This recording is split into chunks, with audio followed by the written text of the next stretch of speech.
Beleza, abrindo aqui mais uma série da nosso grande encontro de superação. O tema é superação. Aqui eu trouxe uma pessoa que acho que tem uma história, né? Pedro Batista, Ivan Oliberg, vem de pai, né? Meu pai, de avô. Então, teu pai, presidente do América Futebol Clube, meu avô, presidente do conselho, conseguiram levar o América na única vez para a primeira divisão. Eu lembro até hoje da gente sentado naquele estádio Construído por eles, que tava faltando os vidros ainda, o maior estádio do interior de São Paulo. No camarote. E a vida do meu avô e do seu pai era isso, né? Assim, uma amizade. Meu pai é meu avô médico, teu pai é administrador, tem seguradora. Foi 30 anos na Sul-América. E o nosso contato foi esse. Eu tô aqui em São Paulo e médico, né? Trabalhando, empreendendo. E através do Betinho Ribeiro, que é nutrólogo, que trabalha na clínica que a gente é sócio e que também vai fazer parte do nosso grupo societário, que é um cara que é meu melhor amigo de infância. Então, conversando, Pedrinho, o cara é um gênio, né? Cara, que Pedrinho? Quem é esse? Pedro Batista, que a hora que eu fui saber onde você estava no comando pra mim, se não o maior, mas o maior convênio do Brasil, que é o Prevent Senior. E assim, em pouco tempo, o que o Prevent Senior, nenhuma outra empresa fez, foi feito, né, em quesito hospitalar, em quesito entrega, em quesito qualidade. E aí eu falei, caramba, era aquele médico que é hoje o diretor, que é o gestor, que é o cara que conecta, que é o cara que fala direto com o governador, com o secretário da saúde. E depois a gente foi se bater um papo melhor. Hoje o Pedro está à frente de várias empresas, todas focadas no ramo da saúde. Tá com quantos anos, Pedro? 39. Caramba. Foi rápido. E, cara, você é médico de formação, mas quando que foi a tua virada de chave para executivo, gestão? Ou sempre você não foi um médico empreendedor? Tua apresentação me facilitou demais agora. Porque eu fui para medicina, ao contrário da sua história, que é uma história de um legado que tem na família já da área médica. Seu avô, um dos oftalmologistas mais famosos do estado, o seu pai levando a tradição dele, e depois você vindo, disruptando toda essa tradição que tinha da oftalmologia. Meu pai era um baita do empresário, que foi 30 anos inspetor regional da Sul América, presidente do América Futebol Clube lá em Rio Preto durante 8 anos, durante 2 mandatos. E eu queria ser jogador de futebol. Eu também. Eu joguei no América. Eu acho que lá eu tinha facilidade. Eu queria ser jogador de futebol. Meu pai não deixou. Meu pai também não deixou. Meu pai bloqueou e falou, não vai fazer isso. E aí, eu, nas minhas vontades ali de criança, de ser médico, falei, quer saber de uma coisa? Também não vou trabalhar com você. Eu vou ser médico. Só que a vida não tem jeito. Quando você tem um mindset estruturado para determinada situação, você vai fazer aquilo sempre muito bem feito. E fui fazer minha residência, fui trabalhar na Amazônia, logo depois que eu formei, fui para a Amazônia, fiquei um período na Amazônia como tenente médico do Exército, foi uma das experiências melhor da minha vida. Entendeu? Comunidades carentes, comunidades indígenas, uma série de atuações muito interessantes, um pequeno hospitalzinho que tinha lá. E aí, na hora que eu volto para São Paulo para fazer a minha especialização em cirurgia geral, eu precisava trabalhar. E fui trabalhar onde? Dentro de um pronto-socorro da Prevent Senior, que era um hospital do lado da Beneficência Portuguesa, onde eu fiz minha especialização. E aí comecei a ajudar em algumas situações operacionais. Exato, porque era o gestão de plantão, de emergência. Era a escala, aí você fazia a escala dos médicos, mas daqui a pouco você também tinha que ajudar na escala da enfermagem, dar algumas orientações no prédio inteiro e não só mais no pronto-socorro. Você percebeu que você tinha uma capacidade gestora maior até do que a gestão que já existia? Eu vou te falar a frase que eu falei para um dos diretores quando ele veio me oferecer a minha primeira vaga de diretor, 1 ano e 7 meses que eu estava na Prevent como plantonista.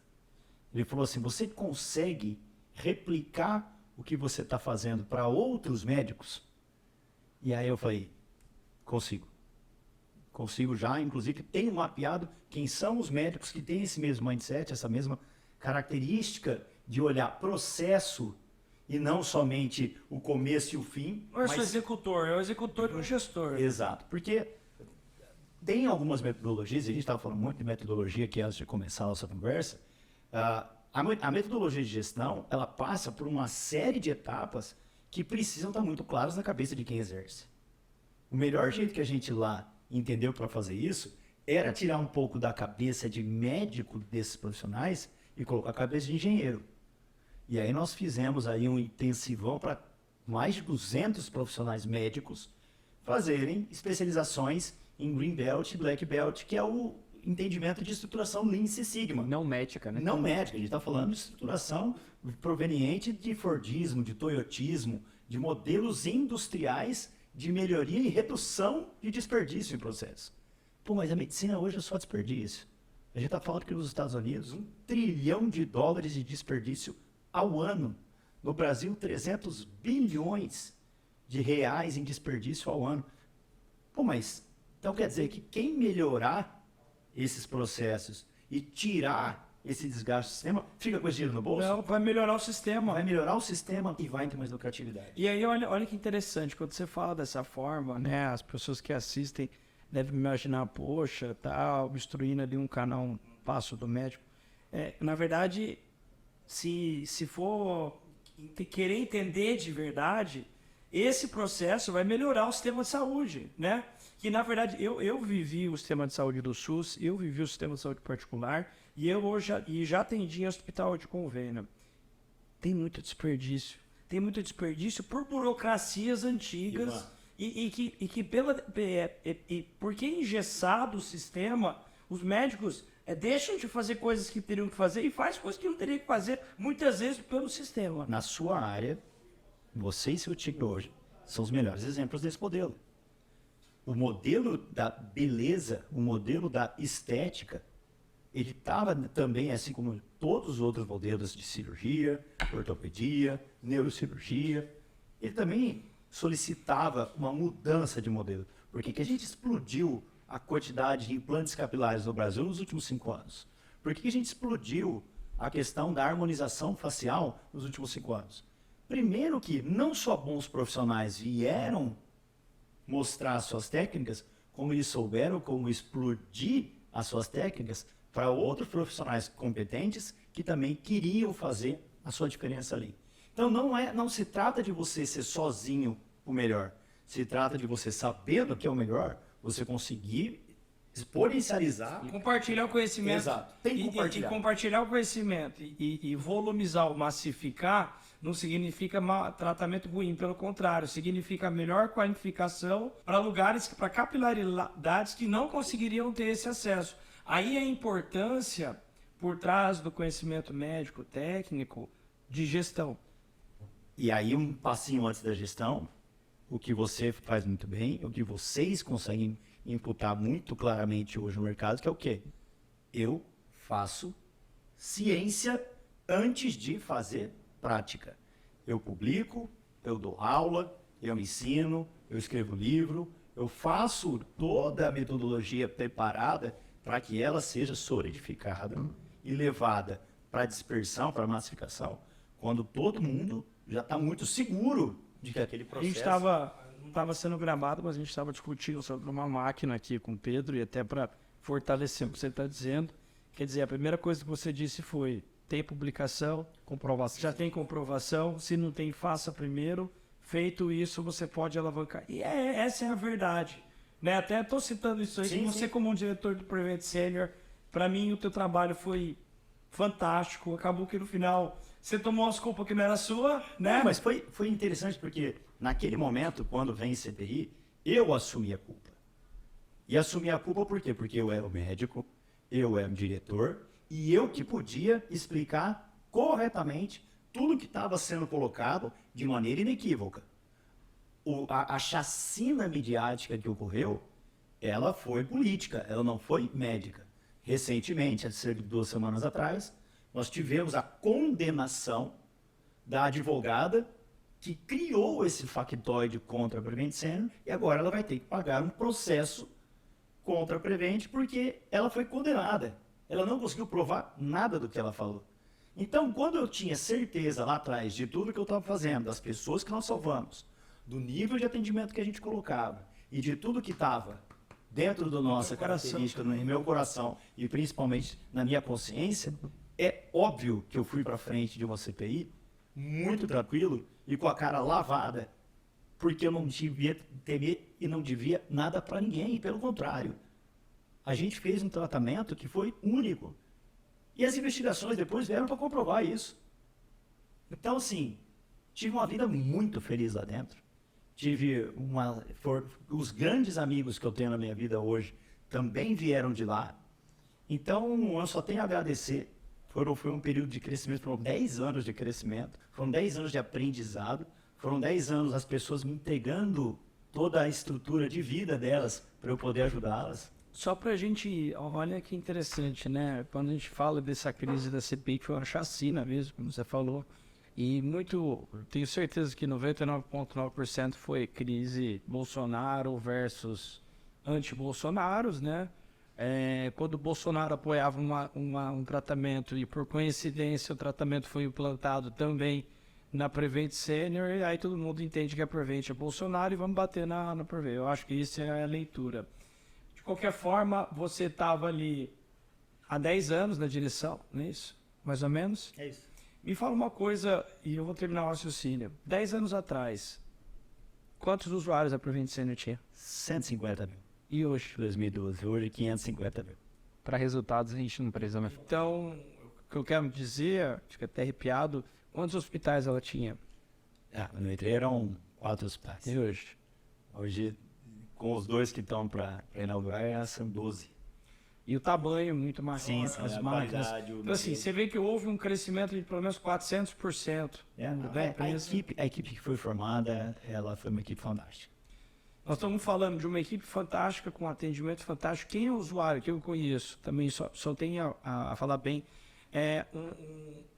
um plano de saúde como esse, e não ganha nada, né? Nem sei quem está lá na Prevent Senior. Então o Betinho que trabalhava não está mais, está com a gente. Não tenho por que puxar sardinha, mas toda vez que algo brilha, lógico que você toma uma porrada e tem um lado bom, um lado ruim, só que isso motivou os outros planos a melhorarem. Acho que esse foi um fator positivo. E o que eu estou só querendo aqui reafirmar é que a tua gestão, no final, teve esse percalço, né, político, e que você, assim, eu posso visualizar que você cresceu muito como ser humano lá dentro. Eu vou te falar assim, foi um dos momentos... Foi uma mega escola. Aprovação. Aí aonde eu quero chegar? Foi uma escola, você já era um avião, você decolou, você já tinha contato, você quintuplicou, né? Hoje você tem as 9 empresas tuas em menos de um ano, não é à toa, é por todas as necessidades de cabeça agora. Mas vamos lá, superação. Você deve ter tido algum momento de Medo, chateação, tristeza, mas eu vejo que você é bem positivo, como tá com a cara lavada, tava tudo certo. Só que mesmo com tudo certo, você passou por uma situação, por condenação, às vezes, de gente que... Porque eu já tive problema e eu posso te dizer, meu primo, quem não teve, né? Na verdade, aquela história do quem não tem processo é que não tem faturamento, né? Assim, é mais ou menos isso. Quanto mais você cresce, mais gente se incomoda, mais às vezes acontecem situações. Com o intuito de superação, já sabemos que você é um gênio, você é um cara genial, né? Você médico, tinha um empreendedor, você trouxe soluções que talvez gestores que estavam ali há um tempão não tinham trazido, e por isso que você foi colocado nesse posto sem nunca ter tido uma escola de administração. Assim como eu também sou administrador, sem nunca ter passado por uma escola, e o Carlos a mesma coisa. O que você teve de ensinamento aí desse momento? Eu acho que a gente só consegue... Todo mundo fala da sorte, a sorte ela só vem quando a gente está preparado no lugar certo, só que você tem que estar preparado.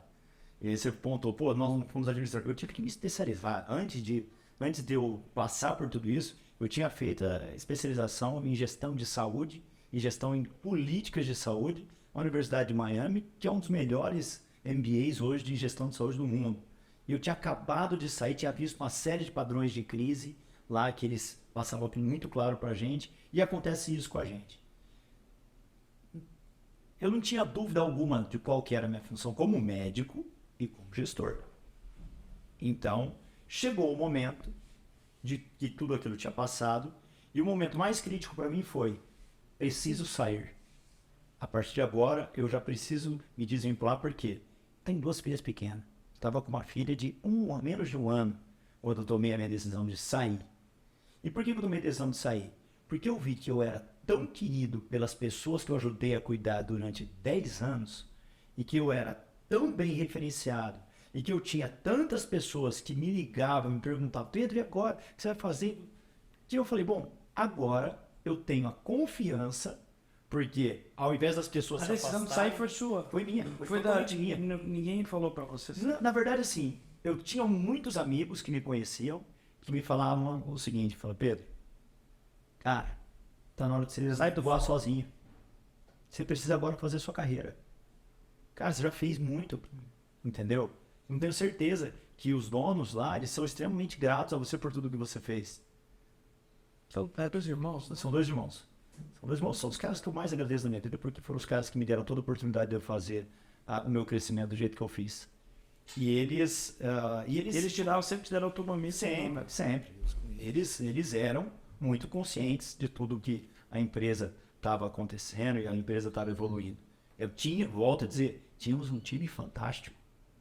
O time que foi formado de 5 anos para cá, que foi o time que 120 residências médicas, vaga MEC. Não é qualquer centro que tem uma capacidade de ensino vinculado ao Ministério da Saúde para um médico já sair com o seu título de especialização, se você não tiver realmente uma estrutura única, uma estrutura que seja consolidada. Então eu chego no final da minha trajetória com uma cabeça totalmente mudada e que eu precisava cuidar da minha família. Apesar de ser muito novo, eu falei: eu vou dar um passo que pode parecer até uma aposentadoria. Que na verdade não, é uma nova redescoberta das minhas funções, da consolidação do que realmente eu aprendi a fazer e do que eu tinha como propósito. Eu poder levar minhas filhas todos os dias de manhã para a escola. A minha de 6 anos, se eu levei ela em 5 anos 10, 12 vezes para a escola, em 5 anos foi muito. Ela está na escola desde os 6 meses. E é uma coisa que a gente repete, né, em todos os encontros que a gente tem, Pedro. A gente tem um modelo, né, mental, um modelo padrão a se seguir, principalmente nos dias de hoje, de não parar, não acelerar, de produzir. E chega um momento, né, que você desenvolveu tanto, talvez o lado profissional, que chega um teto. E num teto se fala assim: cara, eu tenho que buscar o que exatamente minha essência, desde que eu vim. O que eu sou? O pai que eu sou. Né? Estar presente.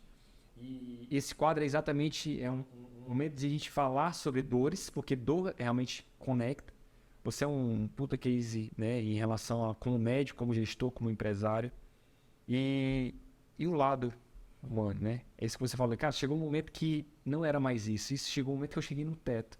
Eu fui me resgatar. Talvez se não tivesse acontecido isso, você tava lá ainda e não ia nem ver o filho teu próximo. É isso. Seguir. É Então, exatamente isso. aí que a gente fala que são barreiras que são impostas e que nós não sabemos de que forma que elas vêm, mas elas vêm para te fazer melhor. E você soube aproveitar da melhor forma. Volto a dizer, se você está preparado também para dar o próximo passo e você sair, aí você dá, senão você ficaria.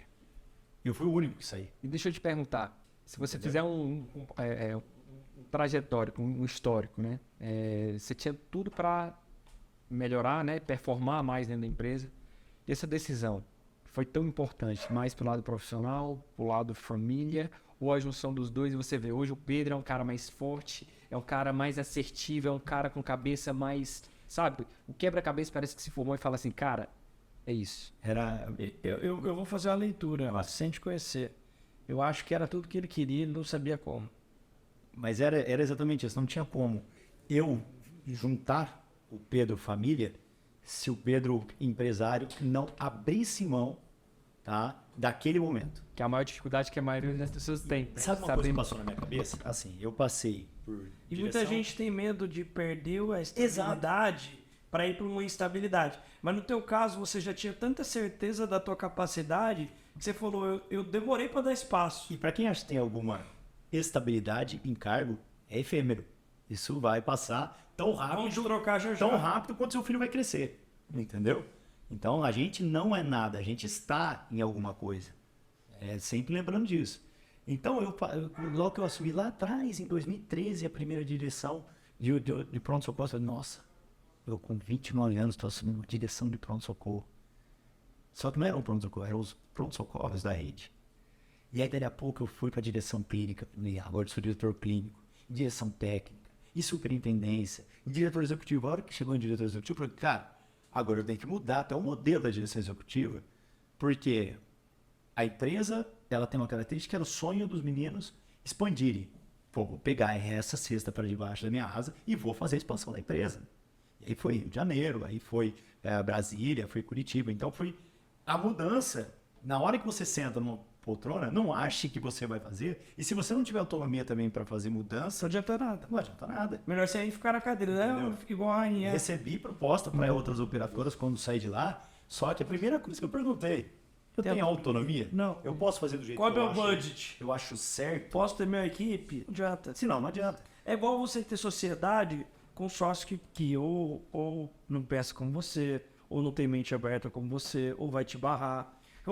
Quando você tem uma mente muito voadora, se você se associar com alguém que te segura muito, você não vai decolar. Tem um episódio que eu gravei com o Thiago Fonseca que ele pediu para eu falar sobre Dreamer e Dreammakers.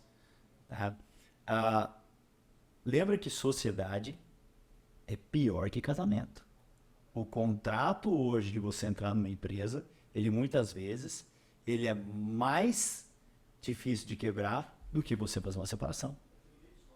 A separação é muito clara, você pode colocar definidamente se você vai fazer com divisões parciais ou completas.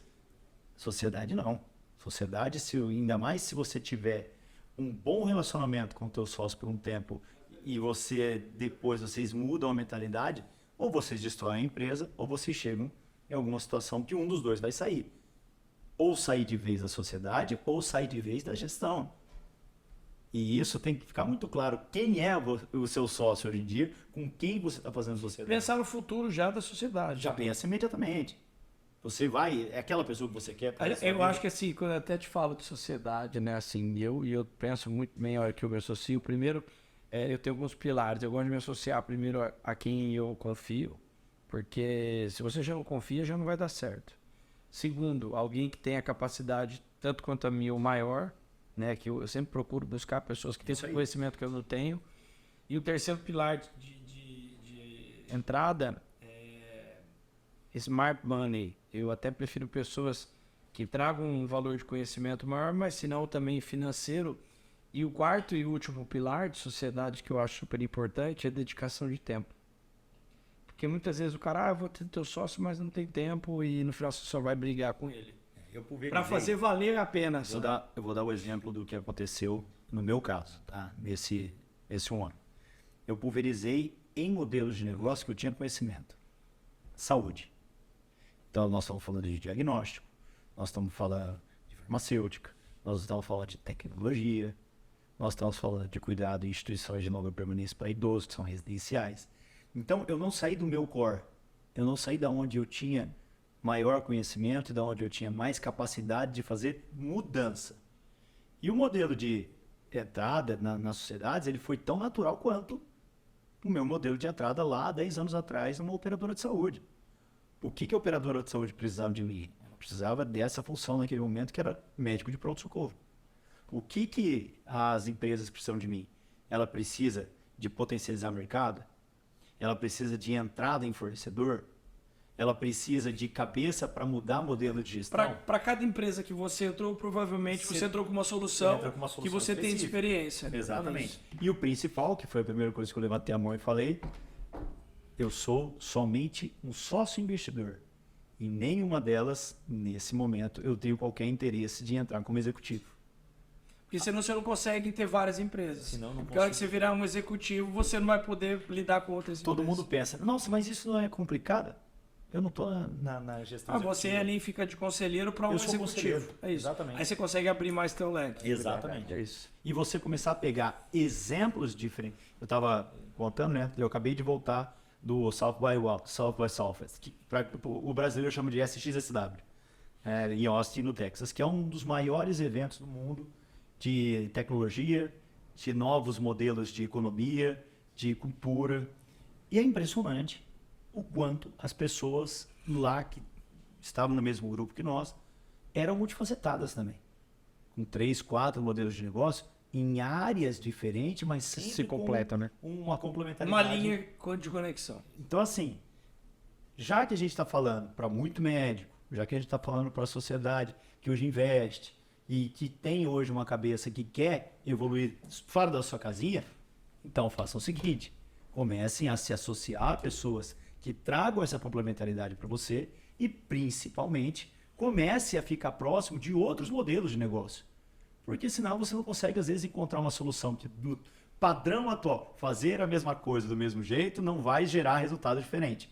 Então, Até porque o cenário a gente estava falando mudou totalmente. Então, traga soluções provenientes de outras estruturas de mindset que, com certeza, você vai encontrar um resultado muito mais adequado. Tá aí, uma das chaves do sucesso. Que a gente sempre fala de sucesso, mas sucesso não é algo tangível, mas Não palpável. não palpável. Né? Então é bem relativo para cada um, né?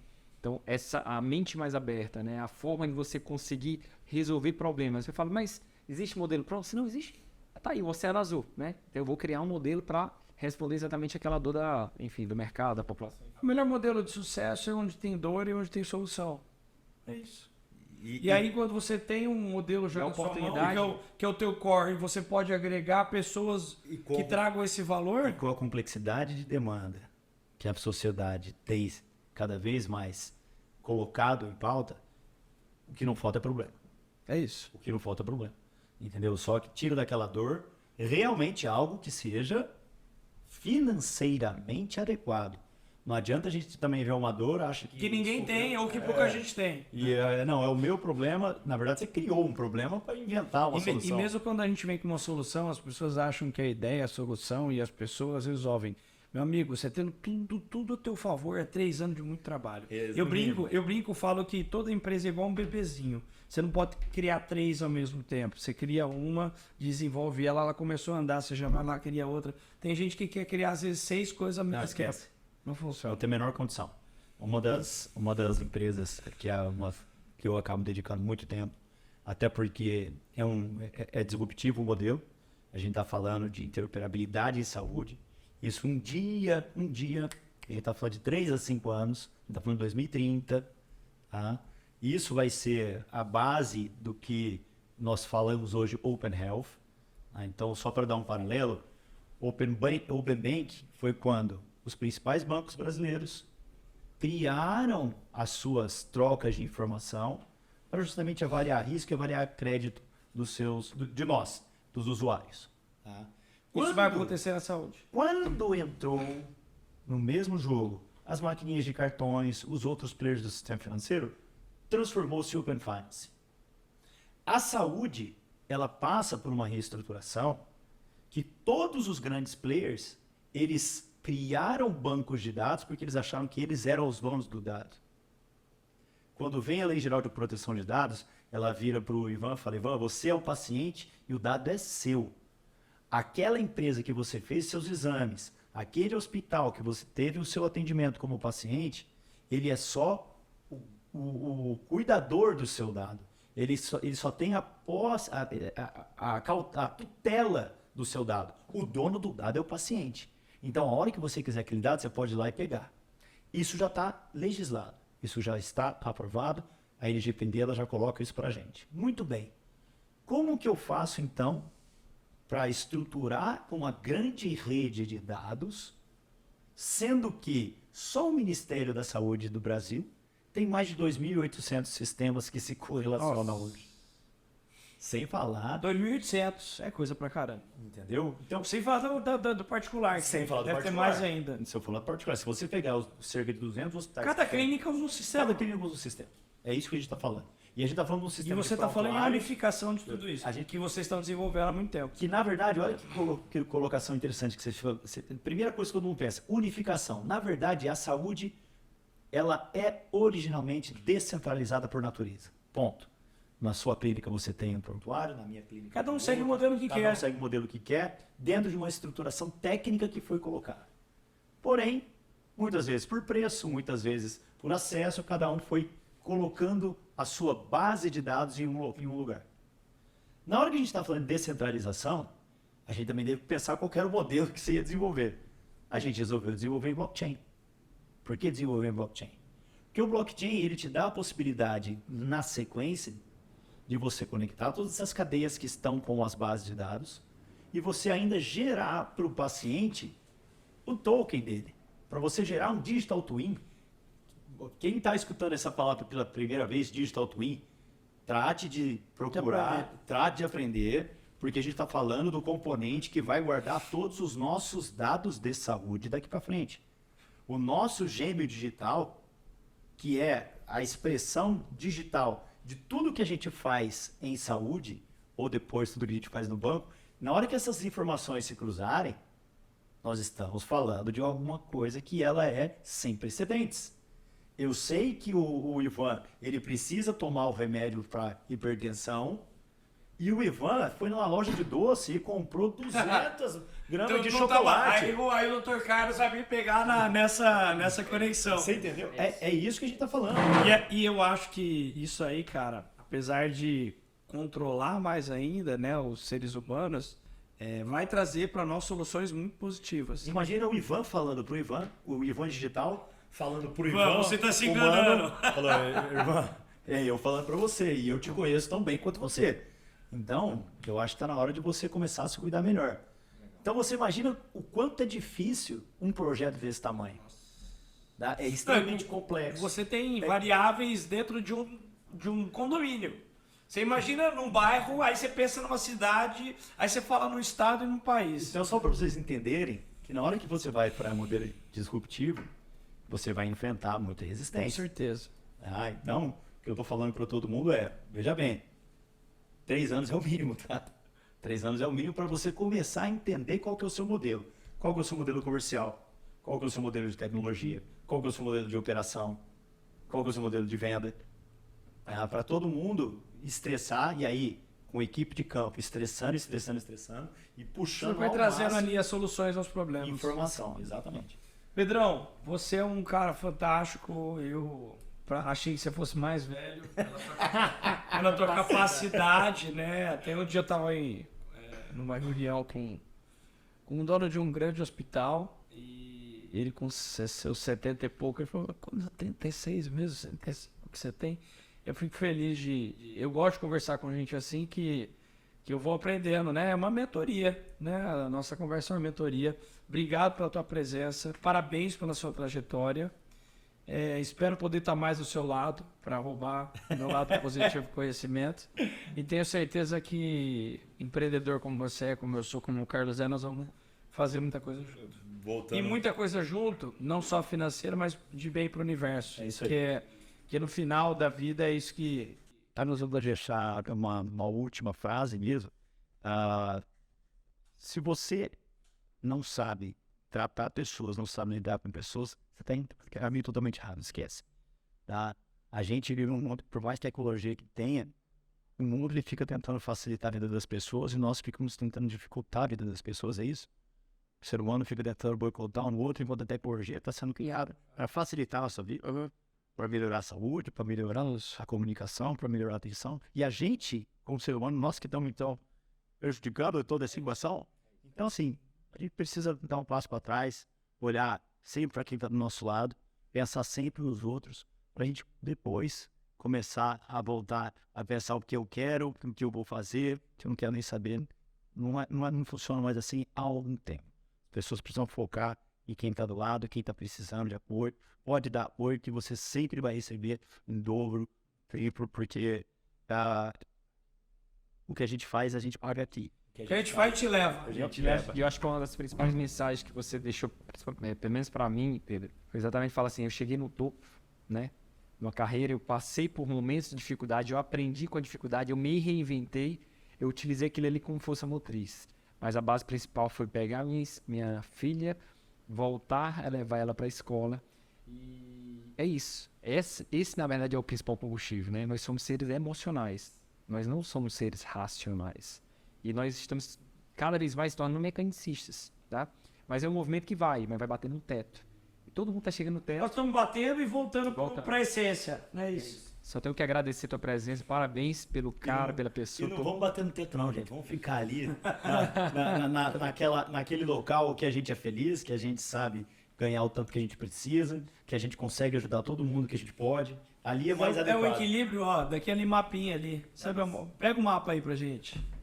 Eu queria ser, do nota 10 em tudo não dá pra ser, mas eu gostaria de ser 8 em tudo. Mas se for pelo menos 5 em cada coisa, Eu né? tenho esse mapinha aqui no meu A roda gira, ó, né? muito bom acima de nós. E aí a gente tem sempre a prosperidade, né, o grande sucesso. A gente acaba bombando aqui, ó, nesse setor, né? Profissional, financeiro. Ó, só que aí você começa aqui social também, porque tá ligado, né? Aí o emocional começa a cair, o espiritual começa a cair, parentes, conjugal, filhos. É isso. Então a gente tentar o equilíbrio nisso desse mapinha. É isso. Muito bom. Valeu, Parabéns. Pedrão. Obrigado. Sempre bom estar com vocês, sempre bom escutar vocês. Conta comigo sempre no que precisar. Tamo junto, Pedrão. Obrigado. Obrigado. Obrigado, Pedrão.